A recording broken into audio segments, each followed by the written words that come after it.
En dépit de la cabale médiatique, lancée contre lui depuis des mois par une certaine presse aux ordres, le Premier ministre, Dr Choguel Maïga a gagné son pari, une participation record du peuple malien aux Assises nationales sur la refondation du Mali. Dans cette interview qu'il nous accordait, le week-end dernier, il tire un bilan de ces assises, censé fixer un nouveau cap pour la transition. Mais aussi, baliser le terrain pour l'avènement du Mali qu'aura que nos concitoyens appellent de tous leurs vœux. Entretien. Comment se déroulent les assises nationales pour la refondation du Mali? Par la grâce de Dieu, tout se déroule bien. Elles ont enregistré un record de participation. Avec, à la clé, la présence de personnalités, réputées comme des experts dans leur domaine.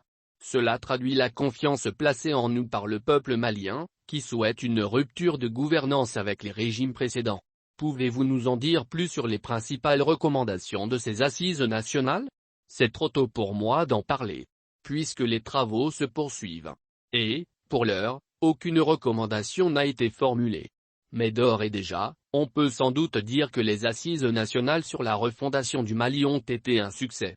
La classe politique y était-elle représentée? Elle était représentée au plus haut niveau. C'est pour moi l'occasion de remercier les uns et les autres pour leur présence et leur participation de qualité. Un mot à l'endroit des leaders politiques, qui ont décidé de boycotter ces assises? Je les remercie pour leur absence, qui a insufflé une nouvelle dynamique à ces assises.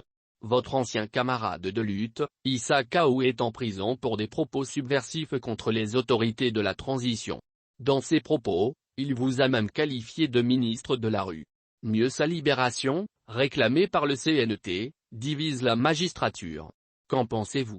En tant que Premier ministre et leader politique, je me garde d'émettre un avis sur ce dossier sous main de justice. Selon vous, pourquoi Issa Kaoudji ne rate aucune occasion pour vous critiquer? Peut-être que je me suis refusé à certaines pratiques auxquelles il était habitué.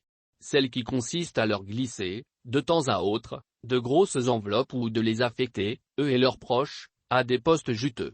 C'est, aussi, le cas de certains leaders politiques qui se disent opposés à la tenue de ces assises nationales. C'est aux Maliens d'en décider en toute souveraineté. Et personne, ni aucun pays, ne nous imposera son agenda. Même pas la CEDEAO. Je me répète, le Mali appartient aux Maliens et à personne d'autre. Et c'est à eux de décider ce que sera leur pays. Et si demain, les chefs d'État de la CEDEAO sous la pression du président français, décident de prendre des sanctions économiques contre le Mali, comment réagissez-vous? Je sais que cette idée est au cœur de toutes les conversations aujourd'hui.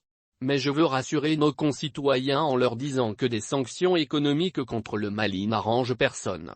Ni les pays de la CEDEAO, qui savent très bien combien de milliards ils reçoivent par mois du Mali, ni le Mali. Mais si d'aventure, des sanctions économiques sont prises contre le Mali, je veux rassurer nos concitoyens que nous prendrons toutes les dispositions pour y faire face. Certaines de ces dispositions sont, déjà, à l'étude. Car, nous ne voulons pas être pris au dépourvu. L'ex-patron des services de renseignement maliens, le colonel-major Kassim Goïta et ses présumés complices ont été écroués pour tentative de coup d'État. Qu'en pensez-vous? Je n'en pense rien. Rien du tout. Comme je vous l'ai dit plus haut, en tant que chef du gouvernement, je me garde d'émettre un avis personnel sur un dossier, déjà, sous main de justice. Alors, à bientôt, le Mola. J'ai été ravi, comme à chaque fois, de m'entretenir avec vous.